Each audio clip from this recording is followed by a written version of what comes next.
കേരളത്തോടുള്ള പൂർണ്ണമായ അവഗണനയാണ്. പിന്നെ 50 വർഷം കഴിഞ്ഞിട്ട് അടയ്ക്കണ്ടെന്ന് പറയാൻ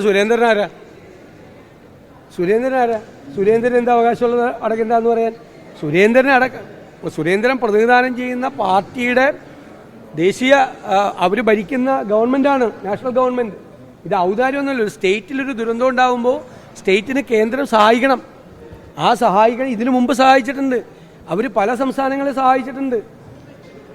നേരത്തെ BJP ഭരിക്കുമ്പോൾ ഹിമാചൽ പ്രദേശിനെ, ഉത്തരാഖണ്ഡിനെ, UP എല്ലാ സംസ്ഥാനങ്ങളെയും സഹായിച്ചിട്ടുണ്ട്. കേരളത്തിനത് തരില്ല എന്ന് പറയുന്നത് എന്ത് നീതിയാണ്? ഈ പാവപ്പെട്ട മനുഷ്യർ അവർ നിൽക്കുന്ന കാലിൻ്റെ അടിയിലെ മണ്ണൊലിച്ചു പോയതാണ്. ആ പാവപ്പെട്ടവർക്ക് കൊടുക്കുന്ന പൈസ 50 കൊല്ലത്തിനകം തിരിച്ചടക്കണം എന്നൊരു ഗവൺമെൻറ്റിനോട്, ഇവിടെ ഭരിക്കുന്ന ഞങ്ങളുടെ ഗവൺമെൻറ് ഒന്നും അല്ലല്ലോ, ഗവൺമെൻറ് എന്ന് പറയുന്നത് കേരളത്തിലെ ജനങ്ങളുടെ അല്ലേ? ഇത്രയും നാളായിട്ട് എത്ര നാൾ മുമ്പ് പ്രധാനമന്ത്രി അവിടെ നിന്ന് വന്നുപോയതാ?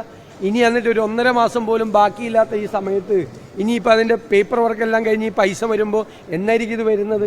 എത്ര ദിവസം ഉണ്ടാവും ഇത് നടപ്പാക്കാൻ? അതൊന്നും ഒരു ശരിയായ രീതിയിലല്ല. ഒരു കേന്ദ്രം സംസ്ഥാനത്തോട് കാണിക്കേണ്ട യാതൊരു വിധത്തിലുള്ള മാന്യതയും പുലർത്താതെ പൂർണ്ണമായ അവഗണന മാത്രമല്ല, ഇതിലൊരു പരിഹാസമുണ്ട്, ഒരു കളിയാക്കലുണ്ട്. ഇത്രയൊക്കെ മതി നിങ്ങൾക്കെന്ന്. അത് ശരിയല്ല. അതിനെതിരായി ഞങ്ങൾ ശക്തമായ നിലപാടാണ് കേരളത്തിൻ്റെ പ്രതിപക്ഷത്തിൻ്റെ. ഒരു സംശയവും